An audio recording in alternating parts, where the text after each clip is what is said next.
Bismillahirrahmanirrahim. Assalamualaikum warahmatullahi wabarakatuh. Alhamdulillah, senang sekali saya Dosi Alfian. Kita berjumpa kembali dalam program talk show. Hari ini spesial bersama BRA dengan tema Kilas Balik 15 tahun Perdamaian Aceh. Menarik, seperti yang kita tahu memang setelah 30 tahun lebih konflik antara pemerintah Aceh dan Gerakan Aceh Merdeka, akhirnya alhamdulillah pada tanggal 15 Agustus 2005 silam perdamaian dengan menghadirkan berbagai butir-butir perdamaian tersebut disepakati.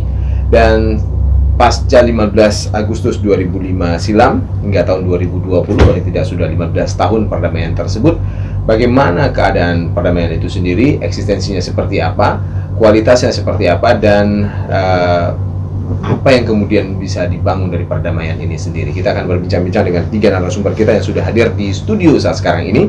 Saya sapa terlebih dahulu Ketua BRA, Bapak Haji Fakrul Razi Yusuf.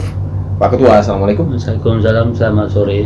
Terima kasih Pak sudah berhadir. Selamat sore kembali. Dan kemudian juga Pak Amni, Deputi Kebijakan dan Kajian Strategis BRA. Pak Amni, Assalamualaikum Pak.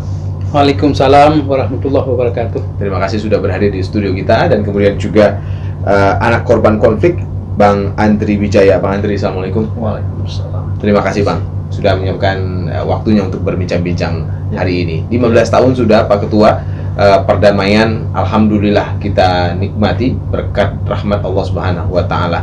Hingga saat ini catatan BRA seperti apa sebenarnya perdamaian itu sendiri, Pak?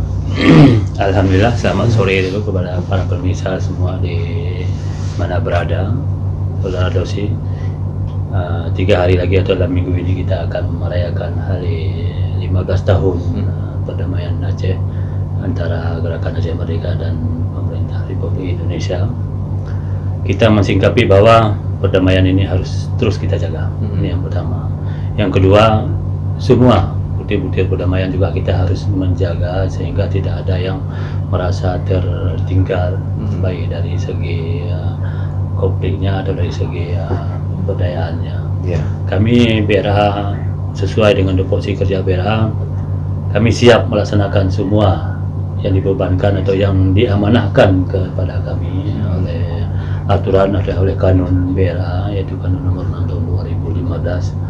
Semua yang menyangkut perdamaian antara RI dan GAM ini harus kita laksanakan sebagaimana mestinya. Setelah 15 tahun itu poin-poin apa saja yang sudah terrealisasi Pak Ketua, dan apa yang kemudian menjadi hutang bagi kita di dalam perdamaian ini? Sebenarnya Saudara Dosi, kita tidak bisa menjawab seluruhnya persoalan ini. Kenapa?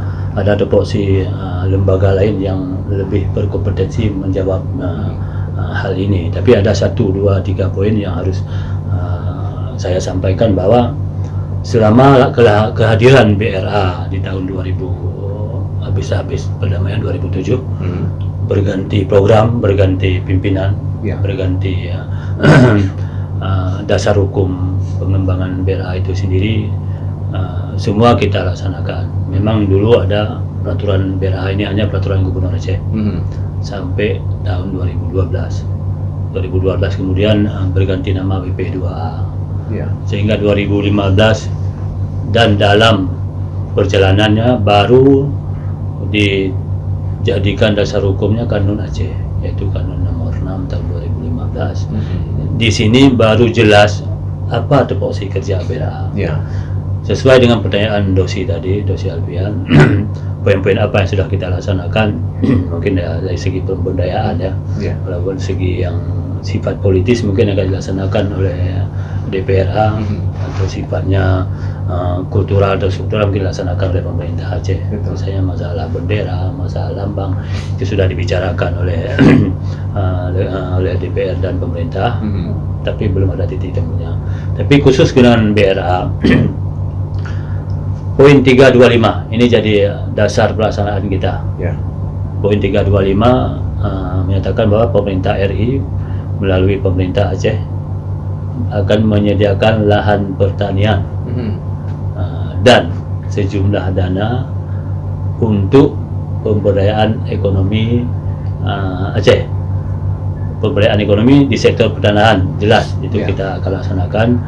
Dan beberapa tahun, kenapa ketika ditanya kenapa baru sekarang berpikir lahan, Kenapa nggak dari dulu? Itulah seperti saya katakan tadi, dasar hukumnya tidak melibatkan langsung BRA untuk urusan pengadaan. Baru 2015 ditempatkan poin ini bagi kita. Jadi waktu itu juga saya belum ketua, baru 2017 saya menjabat ketua BRA sampai 2018. Di situ saya susun roadmap pengadaan alokasi lahan ini. Saya hubungi semua bupati-bupati, saya datangi semua bupati-bupati sesuai dengan arahan, sesuai tugas yang diberikan kepada kami, dan tersambung. Alhamdulillah waktu itu tersambung dengan Bupati PD Jaya, Haji Ayub Abbas, juga Bupati Morsil dari Tamiang waktu itu. Tapi begitu sedang saya urus-urus ini, saya ditempatkan ke bidang lain sebentar, sehingga saya pun tidak melanjutkan ini, tapi dilanjutkan oleh ketua yang terpilih waktu itu Tengku Yunus, dan dilaksanakan di PD Jaya dulu, dan sudah terlaksana 100 lembar sertifikat itu. Sementara untuk tahun berikutnya dialokasikan, terus kita koordinasikan, karena di sini tugas BRA hanya melakukan koordinasi dan konsultasi, juga pengawasan masalah lahan pertanian ini. Tidak bisa kita yang memberikan sertifikat, kita yang urus pembebasan lahan. Tapi berkat pertemuan antara Tengku Malik Mahmud waktu itu tanggal bulan Maret Februari 2020 kemarin di KSP, ketemu dengan Presiden juga memerintahkan KSP untuk menindaklanjuti poin ini. Jadi kita ada kemudahan di sini. Juga melaksanakan surat edaran Gubernur nomor 100 2019 kepada para bupati dan wali kota di seluruh Aceh untuk melaksanakan poin ini. Jadi ada kemudahan bagi BRA untuk masuk ke pokok persoalan ini. Dan ini sudah terlaksana, dan saya pun ditunjuk kembali kemarin di April 2020 sebagai ketua kembali. Jadi menyambung program ini, kita sudah lakukan koordinasi dengan Badan Pendanaan Nasional di Kanwil Aceh, dan beliau juga menyambut baik, selalu bekerja sama, selalu ke kabupaten kota, selalu kita lakukan rapat GTRA atau gugus tugas reforma agraria. Dan ini sudah terbentuk, dan insya Allah di Hari Damai Aceh ke besok tanggal 15 Agustus 2020, Aceh Utara bisa kami berikan juga sertifikat walau sejumlah sedikit. Kenapa sedikit? Ini kan jadi pertanyaan. Kenapa sedikit? Kok nggak banyak? Berapa sedikit? Itu adalah 37 lembar. Mengingat dana yang diberikan oleh Kanwil BPN Aceh ini cuma tersedia 37 lembar. Jadi kami masuk terus melakukan koordinasi, melakukan rapat-rapat konsultasi, melakukan sosialisasi, karena ada tahap-tahap penyediaan lahan ini. Tahap pertama kami melakukan konsultasi, koordinasi. Tahap kedua rapat GTRA, memfokus plotting area. Selanjutnya melakukan pengukuran lahan. Selanjutnya lakukan lapak PPL, baru dikeluarkan sertifikat tanah. Untuk sementara saya pikir ini menjadi tugas utama di 2020. Dan komunikasi kami juga dengan pihak Kementerian BPN dan Tata Ruang, ada beberapa sertifikat lagi mungkin akan diberikan. Mungkin bisa kita laksanakan sehabis acara ini. Baik, Pak Ketua, menarik sekali ya, apalagi tahapan-tahapan sudah dilakukan, dan kemudian juga lahan yang diberikan juga sudah mulai direalisasikan. Bagaimana progres dan apa yang akan terus dilakukan oleh BRA, nanti kita akan berbincang lagi. Saya ke Pak Amni terlebih dahulu. Pak Amni, melihat strategi dan juga kebijakan akhirnya lahan pertanian yang kemudian menjadi fokus juga bagi Badan Reintegrasi Aceh.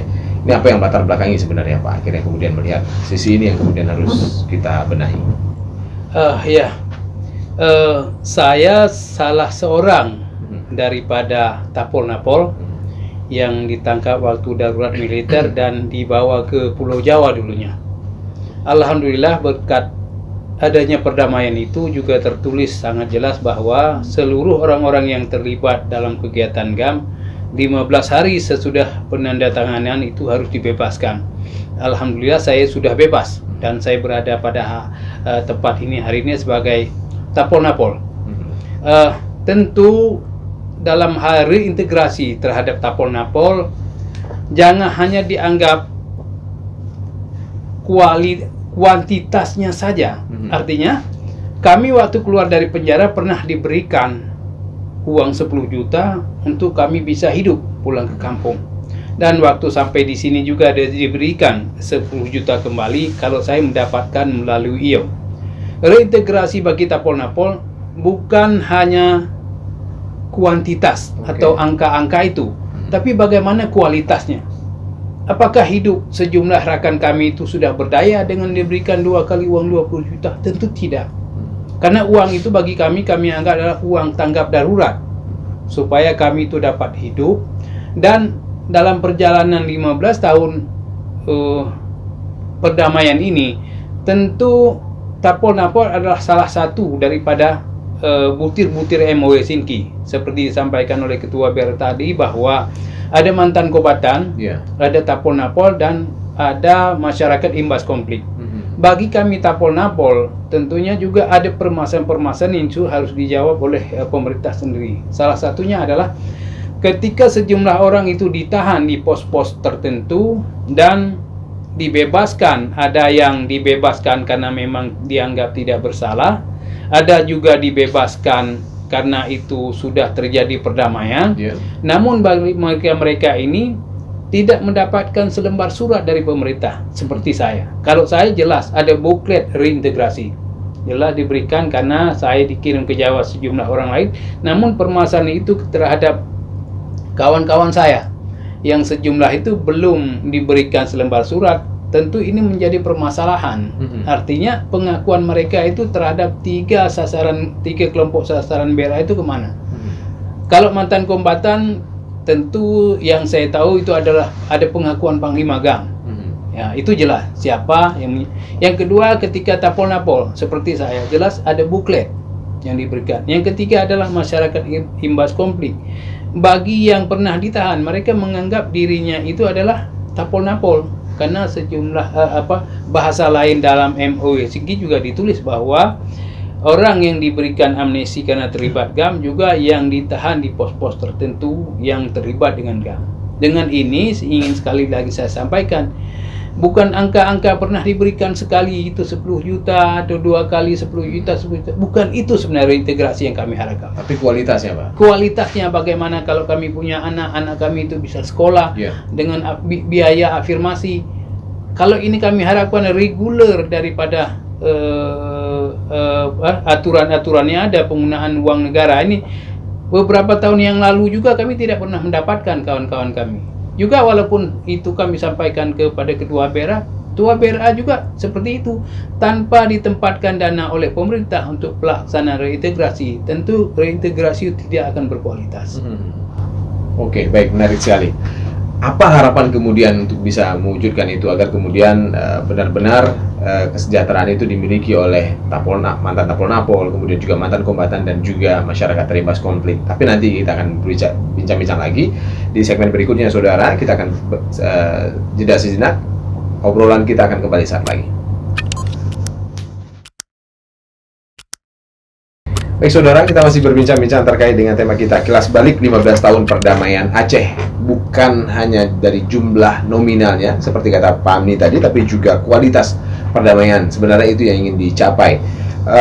Apa kemudian cerita di balik atau tanggapan setelah 15 tahun perdamaian ini dari anak korban konflik? Sudah ada Bang Andri Wijaya. Bang Andri, melihatnya setelah 15 tahun ini, bagaimana perjalanan perdamaian ini menurut Bang Andri? Ya, terima kasih. Saya melihat perdamaian belum sepenuhnya tercapai ya.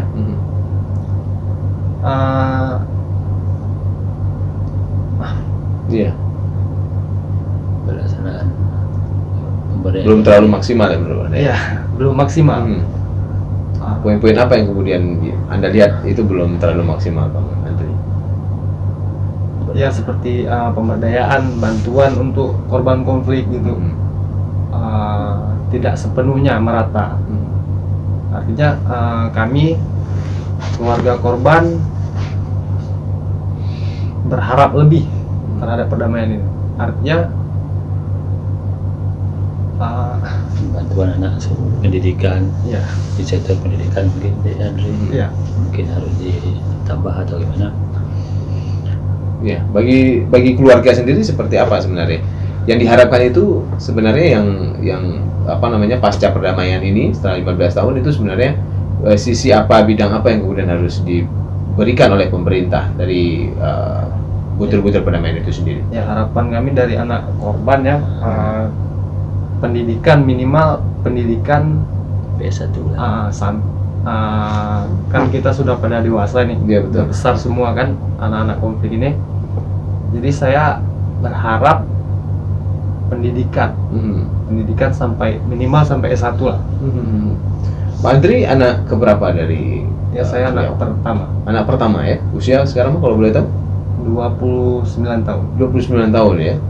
Oke, berarti ada adik-adik lagi yang kemudian juga masih dalam sekolah ya, Iya. butuh pendidikan juga. Selama ini kehidupan seperti apa Bang? Kalau boleh ceritakan. Selama ini saya bekerja paruh waktu lah. Waktu ya, freelance seperti Freelance. itu ya. Dan dengan seperti itu bisa menghidupi dan juga menyekolahkan adik-adik atau seperti apa Bang? Saya sebenarnya pernah berkuliah dulu, tapi karena kesulitan ekonomi keluarga kami, akhirnya saya memutuskan untuk bekerja, untuk menghidupi adik-adik saya dan ibunda saya. 15 tahun itu sudah pernah mendapatkan bantuan apa saja sampai saat ini? Kalau bantuan mungkin di tahun 2007 saya dapat bantuan sebuah rumah bantuan itu. Dulunya rumah kami dibakar. Setelah itu bangun ya, dapat bantuan dari BRA kalau tidak salah tahun 2007 atau 2008. Berarti abang tinggal di rumah bantuan Di rumah BRA bantuan tersebut ya. Oke, baik. Tapi yang pasti memang masih butuh lagi Ya, apa namanya bantuan berikutnya agar kemudian benar-benar terjamin pendidikan anak korban konflik ini sendiri. Seperti itu yang abang maksud maksudnya. ya. Oke, baik. Pak Ketua, sebenarnya memang dari pasca perdamaian tahun 2005 lalu itu BRA memang sudah terus mendampingi 3 kelompok tadi ya Pak, seperti yang disebutkan. Itu seperti apa Ketua? Ya, jelas memang seperti Andre Wijaya katakan tadi, ada 1-2 program memang tersentuh pada mereka, tapi ketika program itu ditinggalkan oleh pemerintah mungkin dengan program yang baru, kita juga menjadi mengukur kembali. Misalnya kayak Andre Wijaya ini butuh pendidikan, butuh biaya pendidikan. Di tahun 2017 juga kita ada memberikan bantuan pendidikan oleh pemerintah daerah. Memang tidak semuanya ada, inilah kesulitan BRA. Kita berharap bisa membantu mereka, tapi dana yang diberikan juga sangat minim, sehingga semua program-program yang kita atur tidak sesuai yang kita inginkan. Kita misalnya butuh 1 tahun 150 miliar, yang ada cuma 20 miliar, apa yang mau kita buat? Seperti adik ini bagaimana sayangnya. Sebenarnya orang tua De Andre bisa diberikan jaminan sosial, siapa gaji pensiun, ada orang tuanya yang telah berjuang begini, apa adik-adiknya sudah bisa tertampung semua. Jadi ada bantuan sosial, ada jaminan sosial. Jadi saya jelaskan juga bahwa tugas BRA inilah dari 2015 jelas tugas BRA sekarang jadi memberi jaminan sosial, membantu bantuan sosial, memberikan lapangan kerja. Masuk lapangan kerja sini bukan bahwasanya semua adik-adik ini ada yang baru tumbuh ini. Adik Wijaya baru umur 29 tahun. Bagaimana memberikan lapangan kerja beliau ya kita latih. Aksesnya mudah. Ini nggak lagi melanjutkan pendidikan, tapi kita beri pendidikan praktis, skillnya. Dari situ akan terbuka lapangan pekerjaan. Begitu juga dengan kita sosialisasikan dengan para pihak yang terlibat langsung dengan perdamaian, misalnya pemerintah pusat Yang kemarin juga Tunku Amni mungkin sering ke sana atau saya tugaskan ke sana untuk bertemu Pak JK kembali, bertemu Pak Amin Awaludin kembali, mempertanyakan dana-dana khusus kenapa tidak diberikan ke BLA. Harus jelas, jangan cuma diserahkan kepada TAPA pemerintah Aceh, baru ditempatkan ke BLA, sehingga tidak tercukupi. Sudah diikat dengan plafon segini, sementara kita plafon mungkin sampai ke langit. Pak Ketua, kalau boleh dipresentasikan, sebenarnya dari kebutuhan itu, dari 100% kebutuhan, berapa yang kemudian disupport oleh pemerintah hingga saat ini bisa benar-benar dana itu menjadi reintegrasi bagi perdamaian ini? Inilah yang harus kita terus melakukan lobby-lobby baik di pemerintah Aceh maupun di pemerintah pusat. Saya merencana memang di tahun 2020 ini ada perubahan mendasar, karena kita ada beberapa aturan juga belum kita siapkan. Karena bukan kita nggak siap bekerja, tapi karena baru lahir kembali lah kita bela. Misalnya baru ada lahir kanun, tentu harus ada pergub. Pergub tata kelola badan, tata kelola satuan pelaksana di kabupaten kota, sehingga di kabupaten kota juga bukan sepenuhnya jadi beban pemerintah Aceh, tapi juga bisa dibebani kepada pemerintah kabupaten kota dengan ada aturan. Karena juga bupati juga menjadi dewan pembina di kabupaten kota. Ini di tahun ini rencana saya, rencana kami di PRA membahas pergub Satker kabupaten kota, sehingga di sana juga ada 1-2 rekan yang bekerja di sana, misalnya staf teknik dan staf pendukung, itu sesuai petunjuk kanun. Data seperti tadi kita ceritakan, jangan sampai tidak tepat sasaran. Ada anak-anak korban begini, 1-2 tidak bisa terlaksana dengan baik. Jadi data kita harus perbaiki. Jadi awal-awal begini juga kita rencanakan lobby anggaran ke pemerintah Aceh supaya ditambah, maksudnya ditambah ke sektor honor kerja mereka di kabupaten kota. Juga misalnya seperti adik Andri tidak bisa lagi bekerja di sudah selesai pendidikan, nanti juga bisa kita tampung sesuai kebutuhan BRA yang pertama. Kedua juga tentang jaminan sosial tadi, dan juga harus ada peraturan gubernur. Jadi kita tidak boleh memberikan tidak sesuai dengan karena kita sekarang ada E-planning, E-anggaran dan E-kinerja. Betul. Jadi tidak salah ketika dalam anggaran ini. Pelaksanaannya. Jadi inilah kita lakukan. Semoga dengan bekerja sama dengan semua para pihak yang terlibat dalam perdamaian ini terus mensupport BRA supaya bisa kita laksanakan secara kuantitas dan kualitas. Seperti Tunku Amni katakan tadi, untuk apa berdamai sih kasih uang 20 juta, mau beli sepeda motor 1 dapat. Tapi bukan itu yang penting. Ada afirmasi pendidikan, anak-anak bisa sekolah semua kan. Bagaimana menanamkan kembali prinsip harus mendapat pendidikan. Karena ini pendidikan juga menjadi tanggung jawab pemerintah sepenuhnya pada program kita ini. Baik. Saya Pak Amni sebagai mantan Tapol Napol, tadi cerita dari keluarga atau anak dari korban konflik ini sendiri, ada banyak persoalan yang masih juga harus sangat perlu support, termasuk juga dana, pengalokasian dana seperti kata Pak Ketua tadi. Di sisi Tapol Napol sendiri melihatnya seperti apa Pak? Seberapa persen kemudian itu bisa direalisasikan dan berapa banyak masih yang menjadi dalam tanda kutip nih Pak hutang bagi pemerintah ini untuk benar-benar menjamin kesejahteraan masyarakat 3 bagian tadi? Yang patut kita ketahui bahwa pelepasan daripada Tapol Napol atau yang diberikan amnesti itu adalah kekhususan.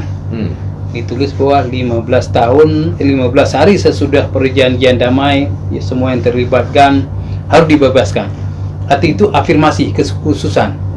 Kekhususan itu saya pikir juga sangat perlu dalam penerapan di lapangan. Seperti apa yang disampaikan Andre dan Pak Ketua BRA tadi, salah satu sekarang adalah bagaimana ada kekhususan di Aceh ini terhadap nama. Ada BRA, ada MPU dan lain-lain. Tapi tidak ada kekhususan untuk penggunaan dana. Ini yang menyulitkan bagi kita. Keistimewaan ada, kekhususan ada, tapi tidak dibarengi dengan keistimewaan dan kekhususan dalam penempatan dana. harapan bagi saya sebagai Tapolnapol bahwa ada kekhususan penanganan daripada reintegrasi ini sendiri. Reintegrasi adalah salah satu roh daripada perjanjian ini, sungguh di sini sangat penting. Dua hal yang sudah terselesaikan, alhamdulillah itu sempurna, bahwa penarikan pasukan TNI Polri organik keluar Aceh sudah dilakukan pada tahun 2005, dan pemusnahan senjata mantan kombatan GAM dan pasukan GAM bereintegrasi dalam masyarakat. Namun permasalahan reintegrasi bukanlah permasalahan sebuah tulisan, tapi perlu afirmasi. Salah satu yang saya harapkan sekarang ini adalah ada dana otonomi khusus yang itu ada di Aceh, akibatnya ada perang dan akibatnya itu ada damai. Dan hal itu yang saya inginkan, supaya juga ada afirmasi dana otonomi khusus itu dapat ditempatkan dalam penguatan perdamaian Aceh dengan jumlah tertentu. Kenapa demikian? Seperti saya sampaikan tadi, jika ada saya, anggota saya atau kawan-kawan saya yang dibebaskan ada 3.612 orang, misalnya seperti itu. Kami sudah tahu kami punya dana dalam setahun seperti ini. Jadi ketika diberikan ke saya, memang pemerintah belum dapat memberikan kepada sejumlah yang lainnya. Kami juga dapat mensosialisasikan, membantu pemerintah bahwa tunggu wahai kawan-kawan, uang kita sudah ada setiap tahun. Misalnya seperti disampaikan oleh Ketua BER, setiap tahun ada itu 200 miliar misalnya, diperuntukkan dalam penanganan reintegrasi terhadap Tapolnapol misalnya 50 miliar. Jadi kami, sejumlah kawan kami, jika kami pun menunggu pada tahun depan, kami tidak was-was, itu bukan sebuah penipuan, tapi ada sebuah proses yang ada kepastiannya. Jadi sekali lagi ingin saya tegaskan, harus ada afirmasi terhadap pendanaan reintegrasi itu. Ya, sumbernya sudah ada, yaitu dana otonomi khusus. Sejauh ini memang dana otonomi khusus belum maksimal untuk reintegrasi Aceh ini sendiri, Pak. Waktu saya tanyakan ke pemegang uang di KPA-nya juga pada tahun 2020 ini, itu 0 rupiah dana otonomi khusus yang ditempatkan untuk penguatan perdamaian di BERA. 0 rupiah, tidak ada 1 rupiah pun dana otonomi khusus. Yang ada dana PAA, dana bagi hasil, dan dana DAU. Oke. Bagaimana upaya itu kemudian dilakukan oleh BRA sendiri, mengkomunikasikan itu kepada legislatif dan eksekutif? Pak Ketua, nanti kita akan berbincang lagi di segmen berikutnya. Tetap bersama kami di talkshow spesial bersama Badan Reintegrasi Aceh.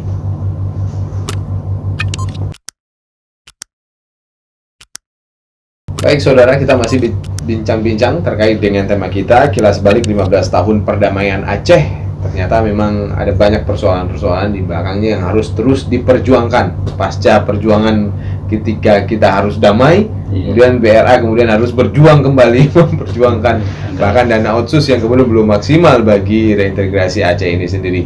Pak Ketua, sebenarnya langkah-langkah apa yang kemudian dilakukan dan bagaimana tanggapan legislatif dan eksekutif untuk benar-benar merealisasikan, memperjuangkan masyarakat korban konflik ini, baik mantan Tapolnapol, kemudian juga masyarakat korban konflik seperti dikatakan tadi, atau mantan kombatan itu sendiri, Pak Ketua?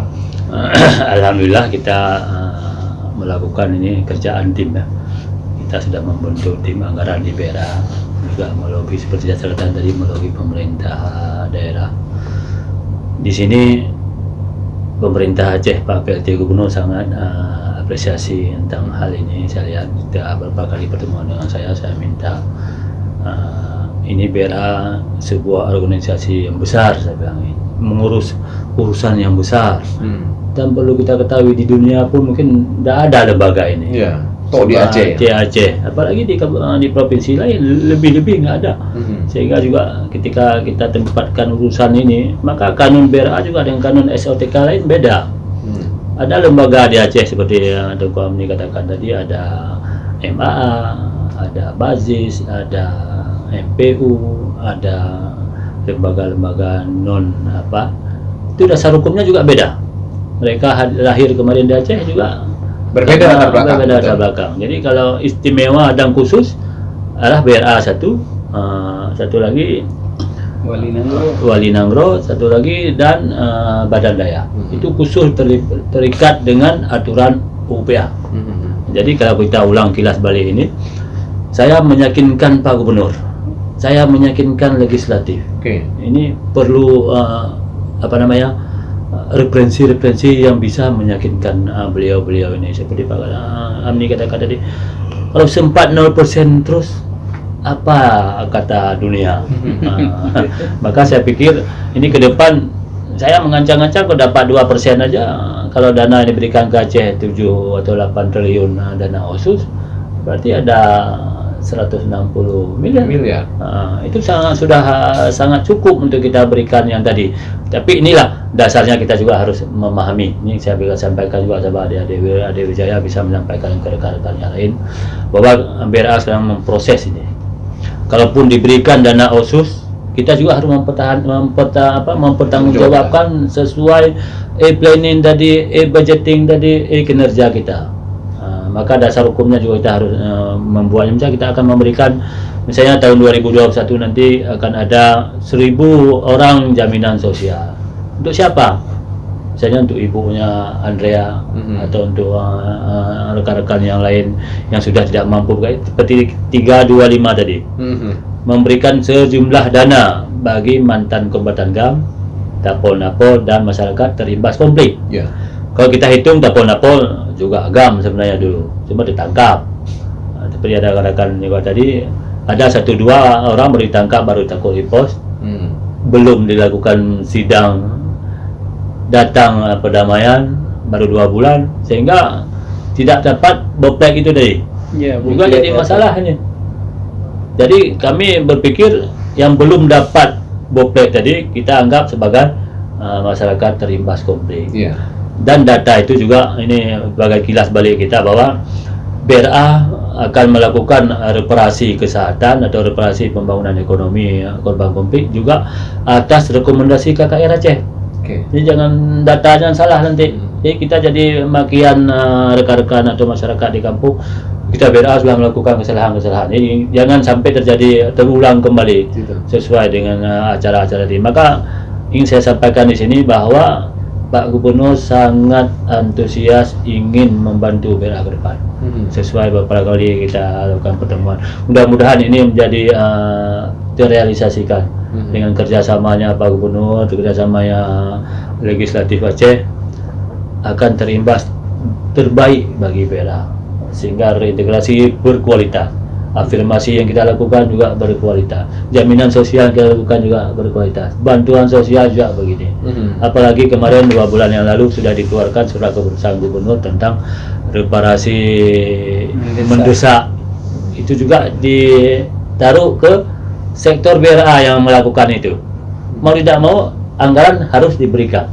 Karena ada 1, 2, 3 dan data itu lebih 200-an orang itu mesti mendesak dilakukan rehabilitasi, mendesak dilakukan repatriasi. Kalau enggak nanti bisa hilang ingatannya, bisa juga meninggal. Karena saya juga menyaksikan bagaimana korban konflik yang masih tertinggal tulang yang sudah diganti dengan besi keluar dari bahunya, nanah yang tidak berhenti.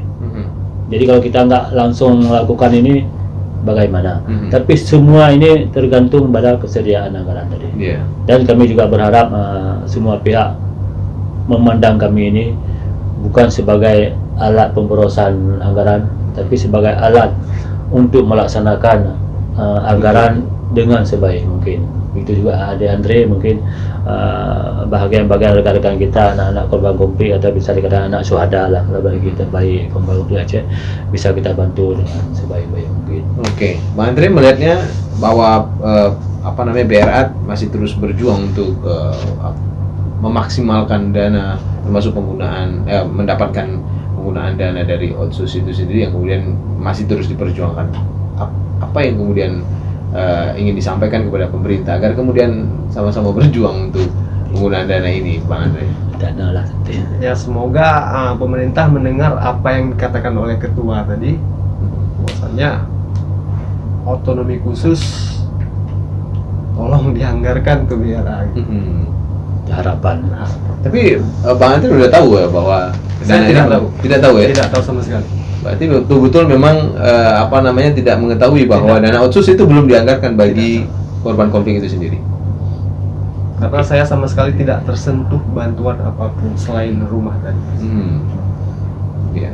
Diharapkan nanti seperti apa sebenarnya? Jikapun dana otsus itu kemudian kita bisa kelola untuk reintegrasi Aceh, apa yang kemudian diharapkan oleh Bang Andre sendiri?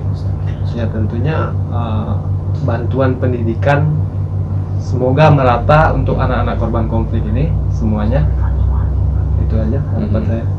Dan kemudian tersalurkan juga bagi mereka gitu ya. Pendataan penting ya. Ya. Kalau di sisi anak korban konflik tadi, karena begitu banyak juga mereka sudah berkembang saat sekarang ini, sudah dewasa, ada yang perlu sekolah dan segala macam. Di Tapol-Napol sendiri pendataan itu terus dilakukan Pak Amni atau seperti apa Pak? Kalau data awal kami, datanya yang menerima buklet. Tentu data itu berkembang. Kenapa berkembang? Karena dalam konteks saya bilang tadi, reintegrasi harus berkualitas. Artinya seorang kawan saya yang dulunya dia belum keluarga, mungkin dia cukup diberikan atau dia mendapatkan sebuah bantuan atau dia mencari sendiri dengan jumlah yang tertentu. Namun kondisi saat ini mungkin mereka punya keluarga, sudah ada punya anak 3, 4. Tentu data ini ketika kami bilang berkualitas, tentu data itu akan berkembang. Namun data itu sekarang bagi kami sudah ada. Data Tapol-Napol sudah terhimpun semuanya. Cuma ketika kami berikan data itu kepada pemerintah melalui BRA, jawaban itu belum tersedia dana, dan itu juga kami tidak ingin harapan-harapan kami sangkutkan seperti itu. Namun harapan yang pernah saya sampaikan tadi, kalau seandainya sebuah political will daripada para pihak penandatanganan kesepakatan MOU ini dilaksanakan, saya pikir sangat mudah. Artinya dalam konteks bagaimana pendanaan, karena uangnya sudah ada di Aceh. Ada nggak keinginan baik untuk menempatkan dana otonomi khusus itu dalam pelaksanaan perdamaian? Dan itu saya pikir jelas sekali di program pemerintah itu sudah ada.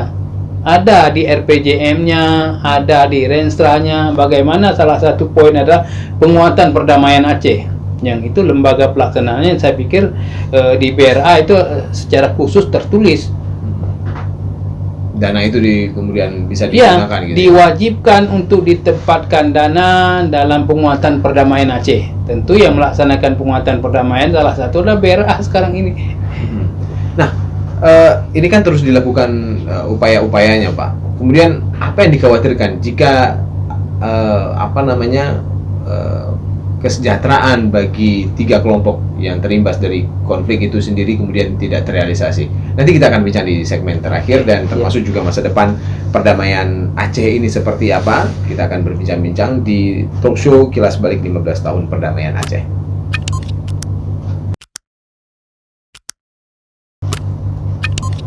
Baik saudara, sebenarnya memang sudah 15 tahun perdamaian itu kita nikmati sebagai berkah dan rahmat Allah tentunya kepada kita semua. Tapi bagaimana kemudian kita punya tugas lain, yaitu bagaimana kemudian menjaga dan memberikan kualitas dari perdamaian itu sendiri. Dengan berbagai fakta yang kemudian setelah kita kilas balik tadi, Pak Ketua, Pak Amni dan juga Bang Andri, banyak persoalan yang masih harus diselesaikan, banyak penyamaan persepsi yang harus dilakukan. Pak Amni sendiri nih, kira-kira pesan apa yang kemudian ingin disampaikan kepada pemerintah agar kemudian benar-benar political will, kebijakan yang benar itu kemudian dilakukan, diambil oleh pemerintah untuk memberdayakan korban konflik itu sendiri? Bagi kami di Aceh, bagi kita di Aceh, sangat sakral itu adalah ketika janji itu adalah utang. Dalam bahasa Haji, menyungui pulang utang bayar. Artinya ketika utang bayar. Salah satu yang kita ketahui bahwa ada para pihak menandatangani kesepakatan ini, ada hak dan tanggung jawab di situ. Ya, ketika tanggung jawab yang ingin saya artikan adalah janji. Juga janji-janji daripada pihak ini harus direalisasi. Menyohan Mbak Uru Aceh ketika yang tinggal kagepegahnya kita nyohana betul janjinya akan bengih. Jadi bisa saja ini kualitas terhadap reintegrasi, kualitas perdamaian dan potensi Aceh ke depan bagaimana.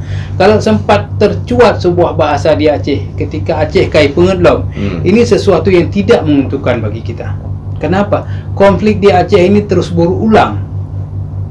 Ada dulu kejadian DITI, juga kejadian Tengku Cidi Tiro Hasan Muhammad dan Gerakan Aceh Merdeka, apa nanti akan tidak terjadi sesuatu? Harapan saya supaya tidak. Kenapa? Ketika konflik itu terjadi, itu rugi kita semua.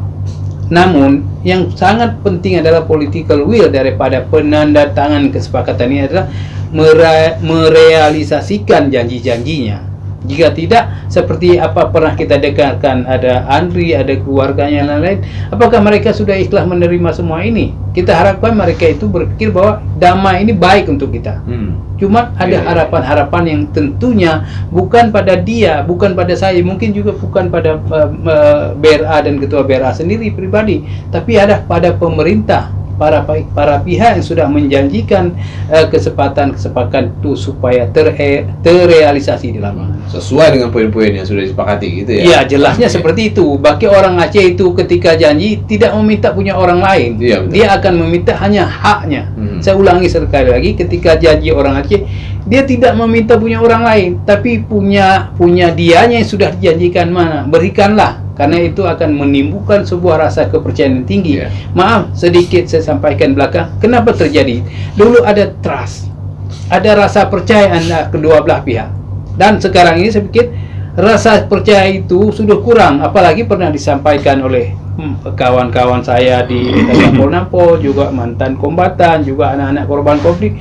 Rasa percaya itu pada tingkat bagaimana realisasi terhadap perjanjian itu. Oke, menarik sekali. Dan realisasi itu belum maksimal menurut Pak Amni tadi ya? Belum. Oke, baik, saya ke Bang Andri terlebih dahulu Bang. Dengan kilas balik, sebenarnya kemudian kita mendapatkan cerita bahwa ya dari sisi dana belum ada kekuatan bagi BRA kemudian untuk bisa merealisasikan keinginan-keinginan kita semua. Kita harus terus berjuang ternyata dalam tanda kutip bagi kesejahteraan, termasuk juga bagi korban konflik. Apa yang ingin Abang suarakan kepada pemerintah sebagai pengambil kebijakan, baik legislatif maupun eksekutif? Kepada pemerintah yang terkait, yang saya ingin sampaikan adalah tolong jangan sia-siakan darah perjuangan orang tua kami. Jadi itu harus diimplementasikan ya Bang? Tolong jangan disia-siakan.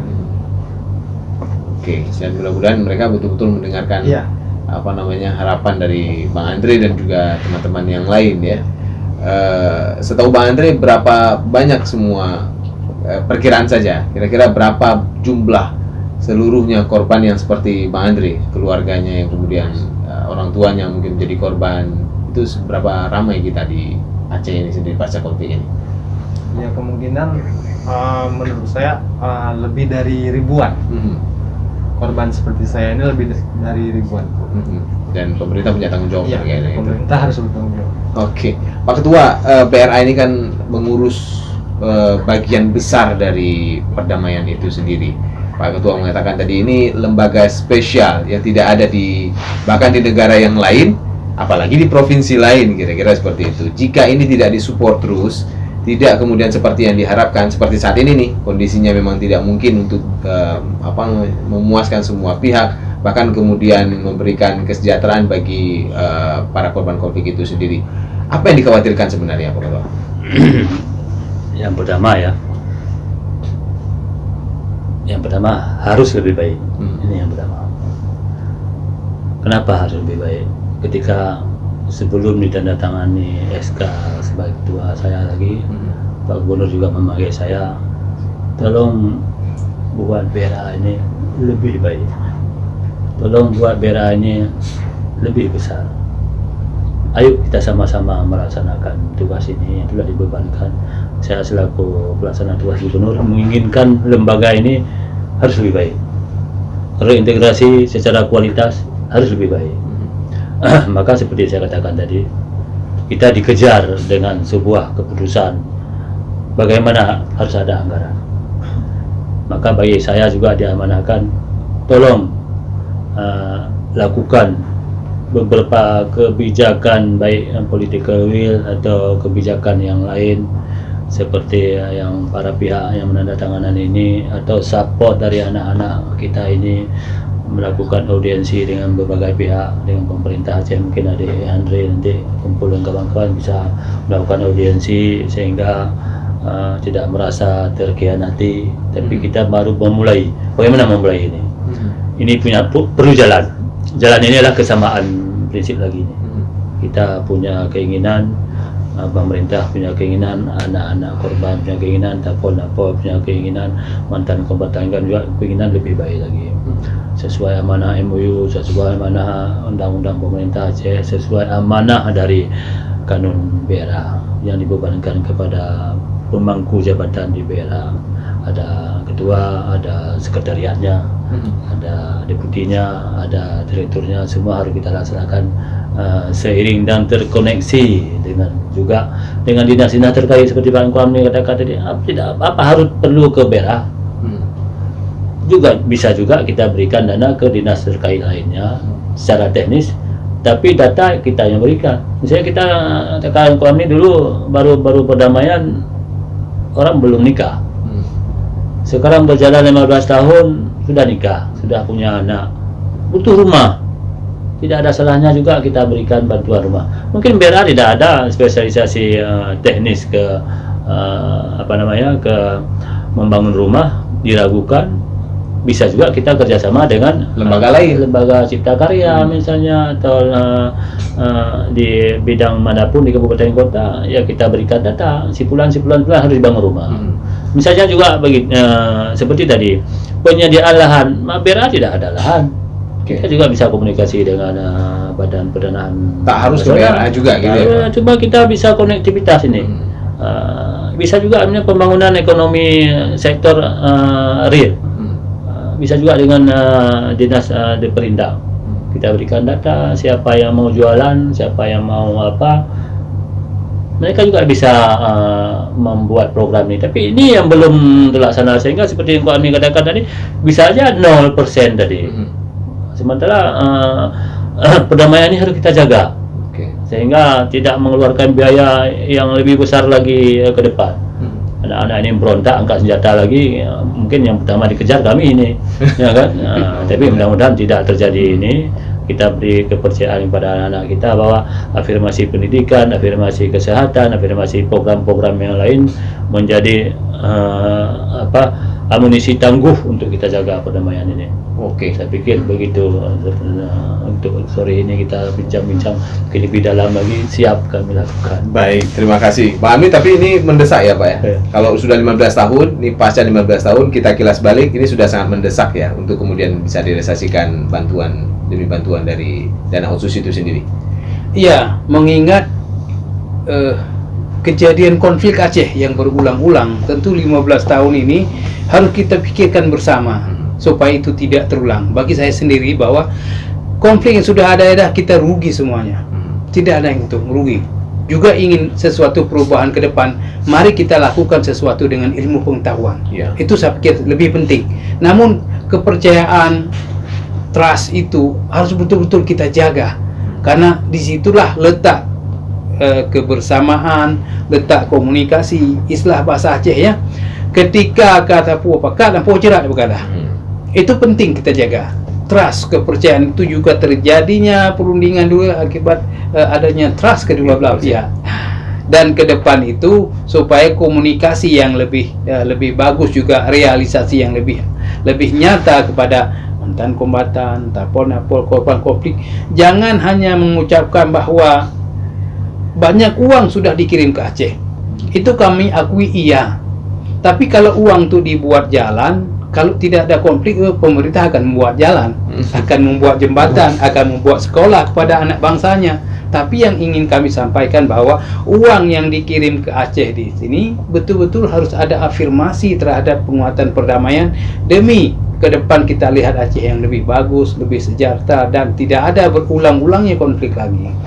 Pak Ketua, terakhir Pak Ketua, apa yang ingin di 15 tahun ini yang akan terus diperbaiki oleh PRA sendiri Pak? Ya, keinginan seperti saya katakan tadi ya, jangan sampai tikrek kapal tabah runda alam dah. Itu Pak, maknanya luas sekali. Tikrek kapal tabah runda berarti mati tama-tama alam perang kembali. Jadi mari kita rawat perdamaian juga bagi para pemangku jabatan di SKPA. Coba juga membuat beberapa program atau melaksanakan beberapa program reintegrasi ini. Kita siap memberi data, siap membangun bersama sehingga terlaksana dengan lebih baik. Juga mungkin hari Sabtu ini kita juga akan melaksanakan prosesi peringatan, juga kita berikan bantuan untuk anak yatim. Kita juga memberikan sertifikasi lahan tadi, juga memberi bantuan sosial untuk beberapa orang tua kita yang sudah tidak mampu bekerja lagi. Tapi ini semua, kalau yang poin tadi ini poin memberi bantuan khusus ini bagi rekan-rekan atau anak-anak suhada, memang belum ada anggaran. Tapi saya mencoba membangun komunikasi dengan non budgeter atau mungkin ada dana lain mungkin siap kami apakan. Tapi kalau bantuan untuk anak yatim itu sudah ada jelas, jadi by name by address. Dan yang tidak kurang ada program kita laksanakan hari itu, ada program doa bersama. Mungkin dengan doa kita Allah Subhanahu wa taala akan memberi lebih baik kepada kita. Satu lagi, untuk menjawab tantangan kita ke depan, untuk mengatakan bahwa Aceh ada konflik. Saya juga mimpi, ingin membangun, ada mimpi dulu. Saya bermimpi ingin membangun atau BRA bisa membangun museum perdamaian. Ini kita tahun ini mungkin akan melakukan pencanangan dulu. Pencanangan membuka selubung bahwasanya kita akan membangun itu, dan kita akan dorong pemerintah, baik pemerintah pusat maupun pemerintah Aceh untuk bisa merealisasikan ini. Dan mungkin nanti sama-sama ini Forkopimda akan membuka selubung ini sebagai bagian dari komitmennya juga komitmen tadi, sehingga orang datang di luar negeri, siapapun negara seperti yang tadi, lembaga yang ada di Aceh, kita buktikan bahwa perdamaian ini ada. Anak-anak cucu kita nggak tahu ada MOU, apa itu MOU. Tapi dengan adanya museum kita akan nampakkan korban-korban konflik di situ secara visual. Orang tua di Andre mungkin bisa tercatat nama di situ. Juga prajurit-prajurit TNI yang gugur juga bisa kita tampilkan di situ, ya. Sehingga juga menjadi ikon di Indonesia bahwa di Aceh yang ada museum perdamaian. Tidak ada tempat lain. Mudah-mudahan itu mimpi saya selaku ketua dan mimpi Badan Reintegrasi Aceh. Amin. Mudah-mudahan itu bisa terwujud. Terima kasih Pak Ketua. Waktunya Pak Amin, terima kasih Pak atas waktunya juga. Pak Andri, terima kasih atas waktunya juga. Mudah-mudahan upaya atau obrolan kita ini juga menjadi sebuah ikhtiar bagi kita semua untuk terus menjaga dan memberikan kualitas atas perdamaian tersebut, bagian dari rasa syukur kita atas rahmat Tuhan Yang Maha Esa yang kemudian sudah memberikan kita perdamaian tersebut. Perjuangan terus dilakukan, mudah-mudahan kita ke arah yang lebih baik seperti yang kata ketua tadi. Saya Dosi Alfian, sampai jumpa. Wassalamualaikum warahmatullahi wabarakatuh.